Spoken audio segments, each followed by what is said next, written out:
Coming up on News 11, a Buffalo teen hosts a haunted house in his backyard to raise money for animals, the candidates in the New York City election for mayor had their first debate, and the Louvre was robbed.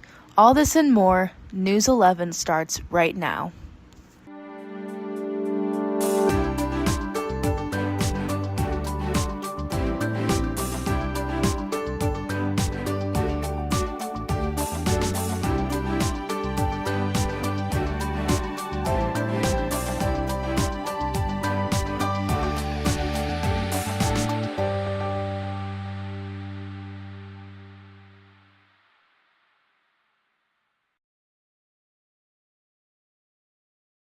Good evening and welcome back to News 11. I'm Matt Volz. And I'm Jenna Gorton. We have a lot of exciting stories to cover, so let's get started with your local news. Look out, Fredonia, homecoming is right around the corner. Campus events will be happening from October 24th to the 26th. The campus is expecting Fredonia alumni to come join as students experience traditions both new and old this homecoming season. Events such as the Golden Alumni Luncheon celebrating the class of 1975 at their Milestone Luncheon, Fredathlon, and a soccer showdown will be here this weekend, as well as a wine tasting and live music on the lawn event being held Saturday night at 6 p.m. to celebrate Chautauqua County for their global notoriety of wines and grape juice. You can purchase tickets now online or at the ticket office. Tickets will be priced differently for each event, ranging from $8 to $27. Don't miss out and join Fredonia as they celebrate another homecoming weekend. A Fredonia biochemistry student and professor recently teamed up for research at a major national lab in Illinois. Senior Isabel Bell Price and Dr. Wen Tao Chow conducted experiments at Argonne National Laboratory using high-energy X-rays to study mineral structures. Her professors saying on their students' involvement, quote, Isabel fully participated in the analytical process from sample loading to data processing, end quote. The project took place earlier this month and is part of a long-term research proposal approved by the Advanced Photon Source. Support for the trip came from Fredonia's departments of geology, chemistry, and biochemistry. The experience gave Price a unique opportunity to work hands-on with cutting-edge equipment and contribute to professional-level research. This past week, the Town Board of Pomfret spent a large portion of their local government meeting discussing the move of the Town Hall building to a new location on Chestnut Street. It's not certain whether Dunkirk's government will move to share a space with Pomfret's just yet, but it seems like a hot topic among local officials. Both Dunkirk Town Supervisor Priscilla Penfold and Town Justice Chris Penfold attended this Pomfret meeting along with the other 5 board members. CPL's Paul Dudkowski presented floor plans at the meeting involving the reconstruction of a church close to the Dunkirk area. Dudkowski expressed minimal changes due to a limited budget for the remodel, but mentioned wanting new doors and walls to create office spaces in the retired church. There are currently 3 different options for remodel styles, but Dudkowski remarked that the third option would be the best fit for the project. This is due to the placement of the new offices being right down the hall from one another, which will allow the vacant sanctuary space to be repurposed into a shared courtroom. Besides just sharing a building, there has been talk of sharing a computer server and printers for the sake of convenience between both towns' employees. The retired church is predicted to go to bid on January 13th, and construction will begin March 20th through August 2nd with a completion goal of July 30th. Penfold plans to bring CPL's floor plans to the next Dunkirk Town Hall meeting to further the details of the project along. A West Seneca teen is using their backyard as a haunted attraction to help local animals. William Cook, a high school student, has used his family's backyard as a Halloween attraction to raise money for the SPCA for the past few years. The Fright Yard itself is a walk-through attraction with special rooms, homemade props, and costumed characters. Guests from across the neighborhood will come and enjoy themselves, and afterwards are asked to donate $1 for the family to donate to the SPCA. Will claims that, quote, "I have a dog and I love animals. The SPCA runs off donations, so I just wanted to do something to help," end quote. Last year, the Fright Yard made an impressive $800 to help local animals in need. Will's parents are not only proud of Will for raising money for animals in need, but also the lasting effect he's made on the community.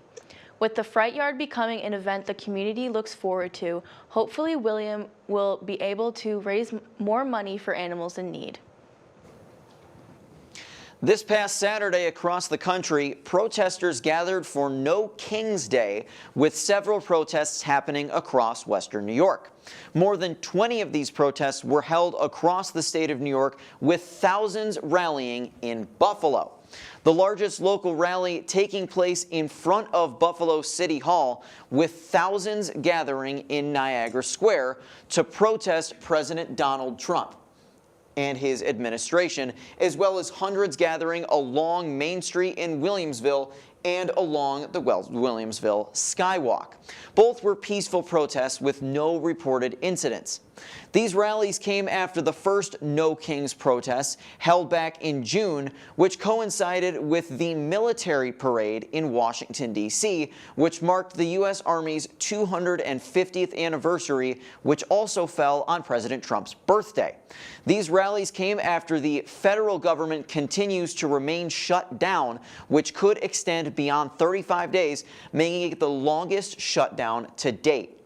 On their website, No Kings lists a variety of grievances with the Trump administration, ranging from the cost of living to its aggressive approach on immigration enforcement.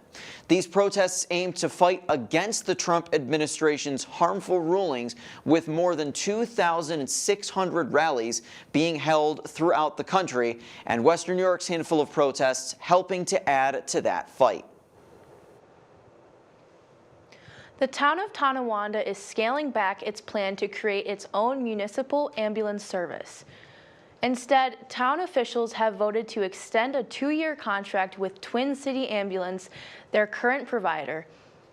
The decision comes after concerns over response times and consulting study that initially recommended the town start its own transport service. 4 ambulances were purchased and 20 EMT positions were planned, but delays and uncertainty stalled the launch. By keeping contract with Twin City for now, the town is temporarily putting its ambulance program on hold. Officials say their long-term goal is still to improve emergency response times and service quality without increasing the tax burden on residents. A new dementia care center is set to open soon in Lockport, New York, making it the first facility of its kind in Niagara County. According to the National Institutes of Health, dementia affects more than 6 million Americans, with researchers estimating that 42% of Americans over the age of 55 will develop the disease. President of Remembrance Collective, Rochelle Zawacki, saying on the facility, quote, "We're going to offer occupational therapy. We're going to offer a really robust activities department. We've got a really great activities team. We're going to offer 1-to-1 aides if needed, and the ratios will be from 1 to 5 from all staff in the classroom," end quote. The goal of Remembrance Collective is to give families a break while also offering specialized care to each of their patients. The facility plans to open its doors November 17th and be open 7 days a week while offering half and full day sessions, with hopes of giving caregivers a little peace of mind and families more moments together.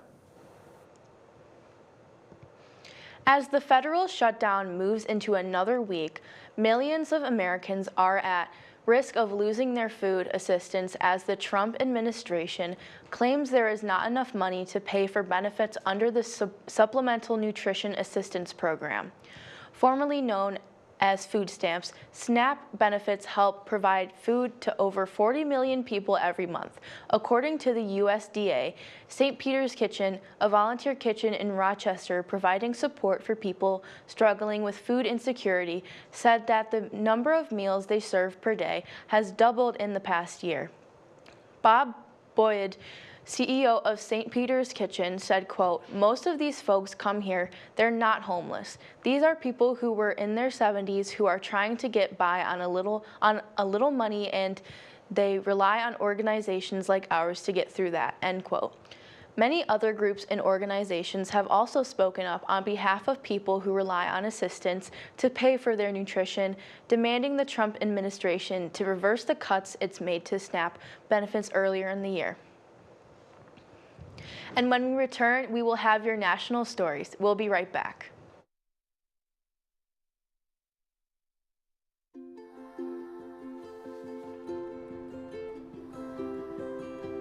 To Sofia and Gabriel, Miss Flores, my little flowers. Even though these old knees can't follow on your adventure to the forest today, these flowers represent my love, so you can take me with you wherever you go, near or far. These stitches and threads join us together. Me, your mother, and both of you. And wherever you see a flower, a bird, a beautiful tree, know that my love is with you as you bring our colorful stories to the world. Make the forest part of your story at a park near you. Find one at discovertheforest.org. There was an old woman who lived in a shoe. She had so many children, she didn't know what to do.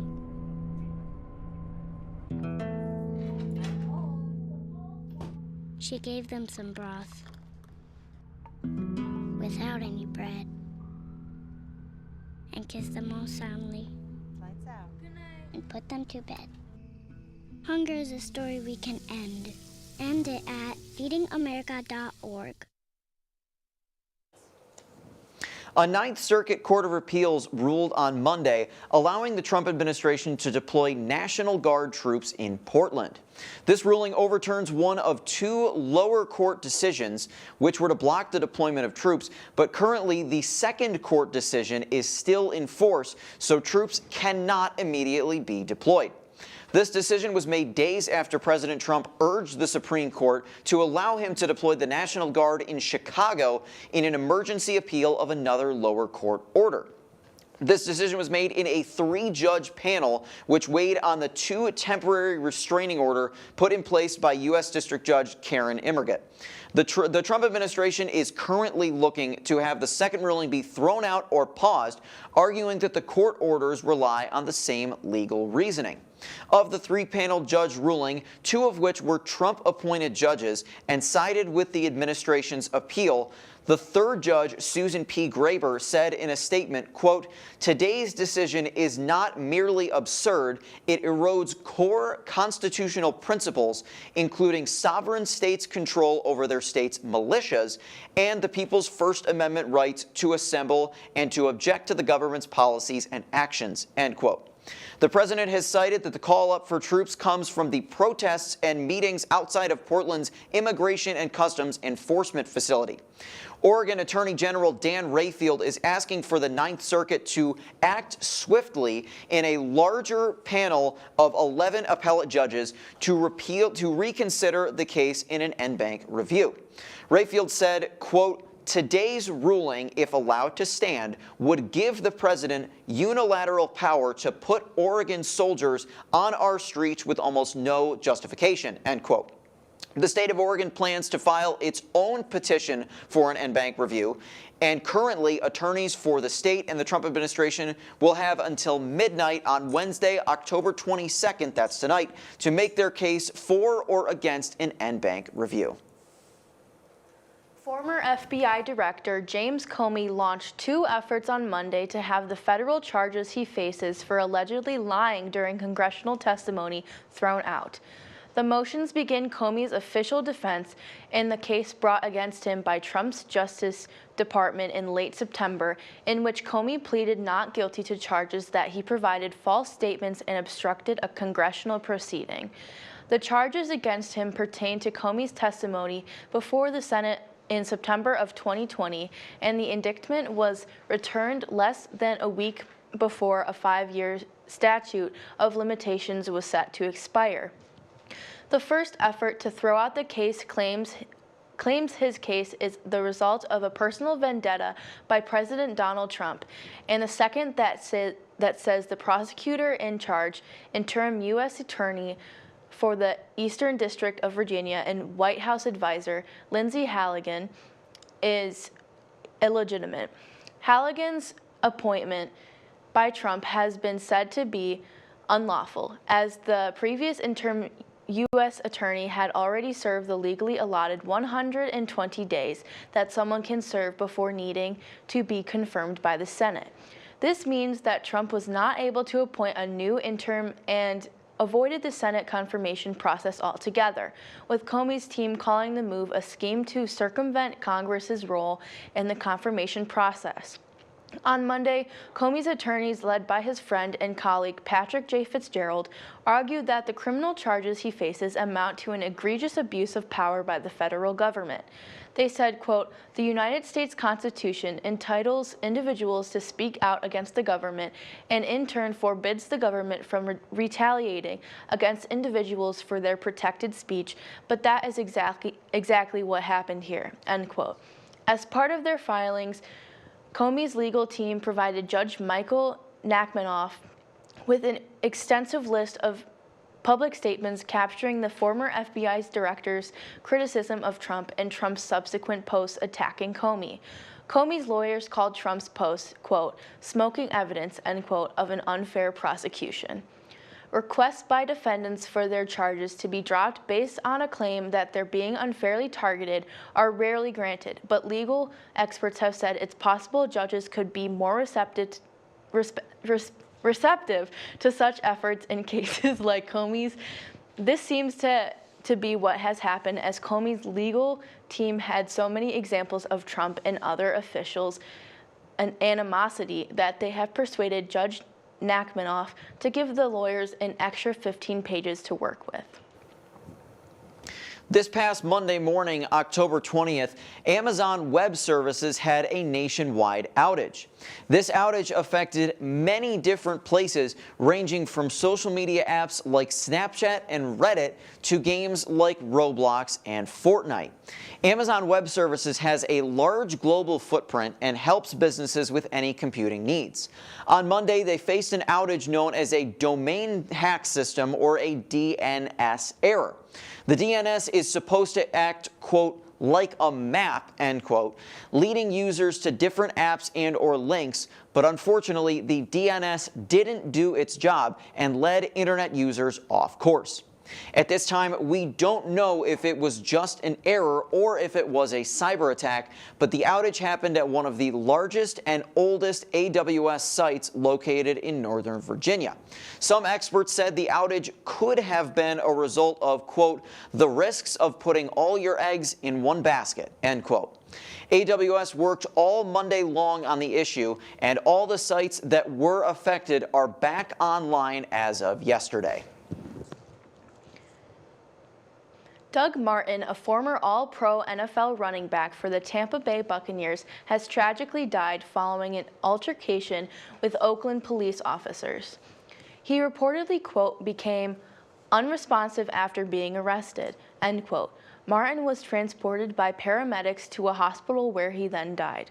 His cause of death has not been released yet, but the Alameda County Coroner's Office is planning on conducting an autopsy. In a brief statement, the police confirmed that Martin had been arrested after being involved in a break-in. They did not release any other details. Martin's family has issued a statement requesting privacy as they take time to grieve. The first general debate for the New York City mayoral election took place last week. Clips and quotes of the historical debate have been circling the internet, the most notable coming from the Democratic Socialist nominee Zoran Mamdani. Many of the questions of the evening were leveled at Mamdani and his plans for rent-controlled apartments and free transportation. The former governor, Andrew Cuomo, who is running as an independent, was very critical of Mamdani and his plans. He claimed Mamdani would be walked all over by Trump and did not have the experience to run the city. Mamdani responded, calling Cuomo a coward for not calling out Trump, and said, quote, "What I don't have in experience, I make up for in integrity. What you don't have in integrity, you could never make up for in experience," end quote. Curtis Sliwa, the Republican nominee, was placed in the middle of the other two candidates bickering with attempts to win over some more centrist voters. Many hot-button topics were spoken about among the three candidates, some including politics, taxes, housing, Gaza, transportation, and the public school system. Mamdani is far ahead in polling and looking forward to the mayoral election that will take place this November. Demolition of the east wing of the White House began on Monday for the $200 million, 90,000 square foot ballroom planned by President Donald Trump. The administration stated that the ballroom will be funded by Trump himself, along with other private donors, and that it will occupy the space of the Executive Mansion's East Wing, where the First Lady's office has traditionally been located. In addition to the paving of the Rose Garden, the project is just one of Trump's many efforts to expand the event space and entertaining capacity of the White House. The White House provided renderings for the ballroom depicting gold lamps, a checkered marbled floor, gilded columns, golden crystal chandeliers, and large arched windows along 3 walls. Trump and the White House have stated that the new addition will be keeping with the neoclassical architecture of the grounds, saying it will maintain its, quote, theme and architectural heritage, end quote. During a recent dinner with donors, Trump recalled being told that there were no zoning conditions for the project, saying that he was told, quote, "Sir, this is the White House. You're the President of the United States. You can do anything you want," end quote. Stephen Chusung, communications director for the White House, shared a screenshot from Smithsonian Magazine on X on Monday of the White House construction during the 1950s in response to what he referred to as pearl clutching. Chusung said that construction has always been a part of the transformation of the White House, and that, quote, "losers who are quick to criticize need to stop their pearl clutching and understand the building needs to be modernized," end quote. According to the White House Historical Association, the image posted by Chusung was taken during the Truman administration when engineers discovered the White House was in danger of collapse, and it underwent a complete reconstruction. And when we return, Zach Bayer joins us for the first time with our sports update, and we'll have your first look at weather.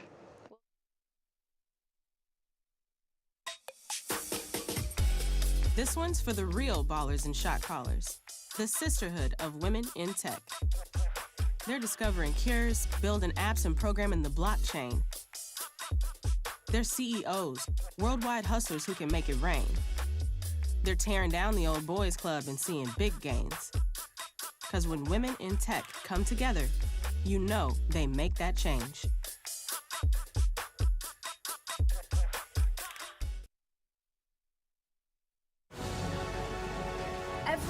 Every day, millions of people are connecting.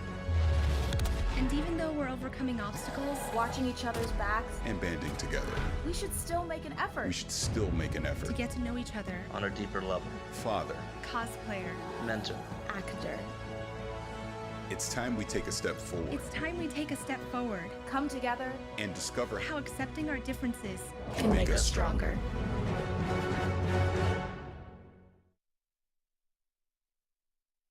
How prepared is your family if a hurricane shows up at your doorstep, or a flood, or a blizzard? You can't just turn away a natural disaster. That's why it's important to go to ready.gov/plan now. It has the tools and tips you need to make an emergency plan with your family. So if disaster comes knocking, let's go. You'll be ready to help keep your family safe. It's just a pizza. Yes. Make a plan today.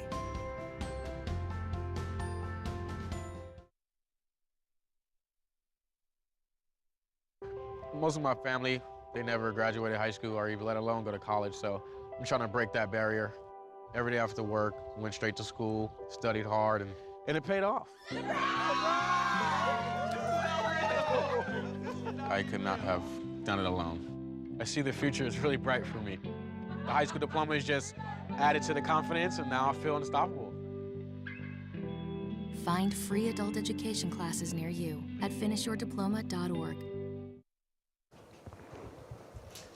We're now joined by Zach, who will be giving us our weekly sports update. What's going on in sports, Jack? Thanks, Matt. The Fredonia women's soccer team has officially made it to playoffs. They secured their spot on Saturday with a 4-0 win against SUNY Potsdam. Men's soccer also came home with a win on Saturday, beating SUNY Potsdam 2-0. Both teams played Morrisville today and faced Oswego this Saturday. Women's volleyball has also seen success as of late. On Friday, they swept SUNY Canton 3-0. The following day, they came out on top against Oswego State with 3-0. Up in Buffalo, the Sabres have been doing well. Last Wednesday, they faced the Senators, winning 8-4, and proceeded to win their next two games, 3-0 and 4-2. The Sabres are slated to play the Detroit Red Wings today. And now I'll toss it back to Matt for our weather forecast. What do you have for us, Matt? Thanks, Zach. Today we saw quite the rainy day. We had a high of 50 degrees with continuous showers, leaving us with over half an inch of rainfall. As we head into the night, the temperature will drop down to a low of 44 degrees, and we will see the rain continue. Tomorrow we will continue to see rain showers throughout the day with cloudy skies and a high of 51 degrees. We may still see those showers at night as well as we drop down to a low of 43 degrees. Those showers won't stay around all weekend, so stay tuned for our weekend weather. And when we return, we will have your international headlines. We'll be right back. When you think of the local lowdown, what do you think of? Well, when I think of the local lowdown, it's the live music that we have played in the studio. It's gotta be the laughs we shared. The memorable moments during the whole thing. Oh my God, so fun. The local lowdown for me is the people behind the scenes, the amazing team that we have making the show. Oh, it's gotta be exploring all sorts of genres and music I've never heard before. Oh, easy. Going out to shows and talking to artists and getting the latest news on what they have planned for the future. It's about these artists, man. Giving them a platform to showcase what they've worked so hard on and show their music to the community. It's all about supporting the local scene of music to keep it running for years to come. And of course, the band merch. You can't forget about the merch.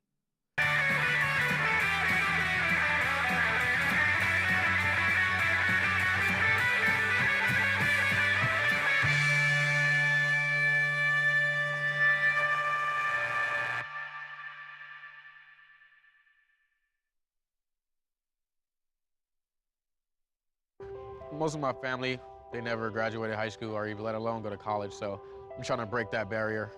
Every day after work, went straight to school, studied hard, and it paid off. I could not have done it alone. I see the future is really bright for me. The high school diploma is just added to the confidence, and now I feel unstoppable. Find free adult education classes near you at finishyourdiploma.org.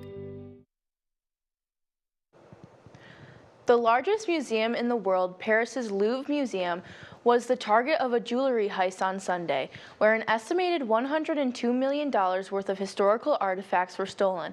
At 9:34 a.m., two men wearing yellow vests used a ladder-mounted truck to climb up to and break through a window into the museum's Apollo Gallery. Once inside, they broke through two high-security display cases with an angle grinder and a blowtorch before stealing the jewelry inside and escaping on two scooters, just 4 minutes after breaking in. In total, 9 items were taken: a headpiece worn by royalty featuring 24 Ceylon sapphires and 1,083 diamonds, as well as an emerald necklace and earring set containing 32 emeralds and over 1,000 diamonds that was a wedding gift from Napoleon to his second wife. The heist exposed major security faults in the museum, and French officials such as Justice Minister Gerald Darmanin that the robbery is an attack on French history and the country itself. Although investigators do not have any solid leads, they have been gathering a large amount of evidence, particularly focused searching for DNA traces inside the truck used to enter the museum.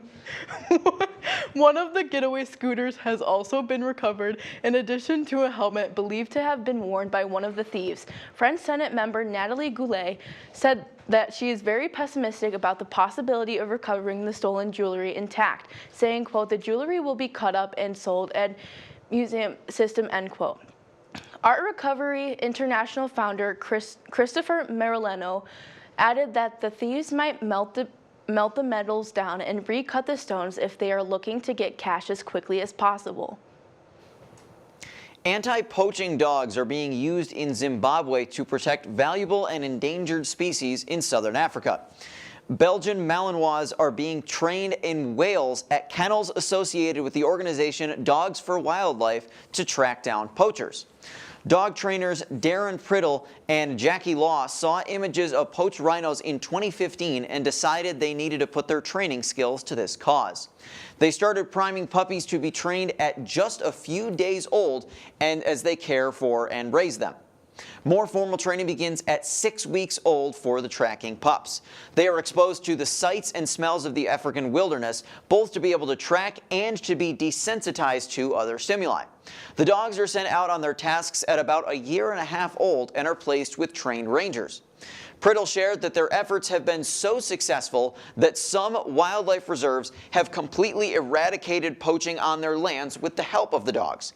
In the future, the founding pair would like to set up a canine training facility in Africa, as well as an advocacy center to educate and connect the community to this issue. A runner was enjoying the woods of Miyako, Japan, when he was attacked by a bear.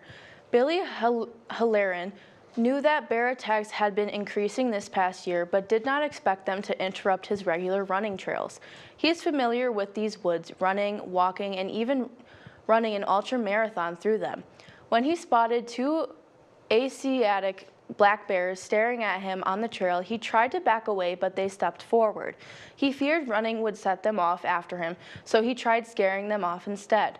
This prompted one of the bears to lunge at him. He held his arms out in front of his face as the 150-pound animal tackled him to the ground. After the bear destroyed one of his arms and severely injured his leg, he backed off into the woods, leaving Halarin on the ground. He called his wife to meet him and ran about 1 kilometer to the spot where she would be. After making it to the hospital and having several surgeries, including grafts and metal plate insertions, he is just happy to be alive. Halarin is working on his physical and mental recovery and hopes to get back to running in these woods in the future. Experts suggest residents that want to venture in these woods to carry sound devices and bear spray. The Japanese government announced it will be enacting measures to control the bear population. And after the break, a look at the Bane Limp Bizkit bass players passing, YouTubers Dan and Phil reveal their secret relationship, and Sabrina Carpenter's hosting of Saturday Night Live. We'll be right back.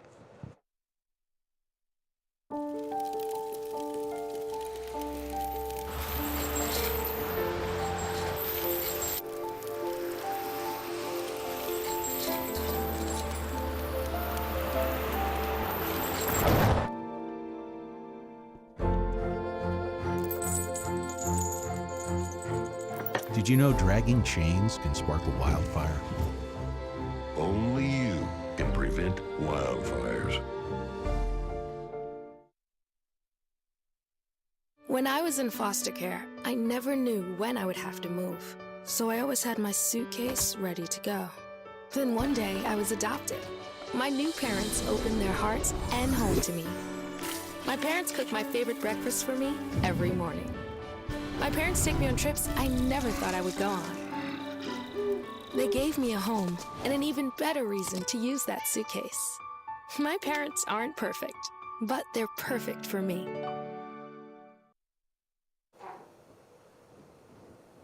Sam Rivers, the bass player in the new metal band Limp Bizkit, died on Saturday, according to social media posts by his bandmates. The band did not disclose where Rivers died or the circumstances, but praised him as pure magic and the soul in the sound. The group shared a heartfelt message on Instagram saying, quote, "From the first note we ever played together, Sam brought a light and a rhythm that could never be replaced. His talent was effortless, his presence unforgettable, his heart enormous," end quote. Fred Durst, the band's frontman and lead vocalist, posted a video Sunday morning that recounted how they met at a club in Jacksonville Beach, Florida, and went on to music stardom and performances around the globe. Rivers, who was 48 years old, had spoken of heavy drinking that had caused liver disease. He left the band in 2015 and received a liver transplant before reuniting with Limp Bizkit 3 years later.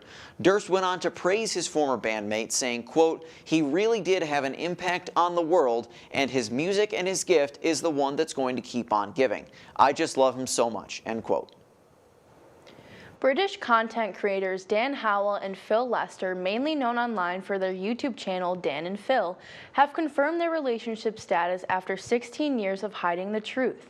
Back in 2019, the two both came out as gay on separate YouTube channels, and after years of fan conspiracies, the pair finally admitted to being in a romantic relationship. They made the big announcement on their shared YouTube channel with a video titled, "Are Dan and Phil in a Romantic Relationship? The Truth." In the video, they reveal how they have been romantically linked since they first met in 2009 and discuss their reasons for keeping it a secret. There were many contributing factors, such as Dan's homophobic upbringing and apprehension to fans' reactions, but the main being that the pair wanted their content to focus on their comedy and not just brand themselves as being that cute gay couple. On their podcast, they said that posting that video was a huge relief and expressed that they are happy to finally have the secret out. The short and sweet pop star Sabrina Carpenter hosted this past weekend's Saturday Night Live. Throughout the show, she addressed many criticisms that people may have about her by laughing them off and basically saying, "So what?"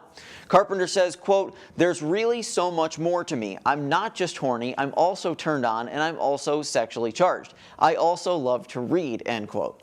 She also performed as this week's musical guest and popped up in multiple sketches throughout the night. And now I'll toss it one more time tonight for the end of the weekend weather. How's it look, Jenna? Thank you, Matt. On Friday, we will see cloudy skies with a 51% chance of rain throughout the day. We will have a high of 51 degrees and drop down to a low of 41 degrees. Saturday, the rain showers will only stick around in the morning with a 24% chance of rain.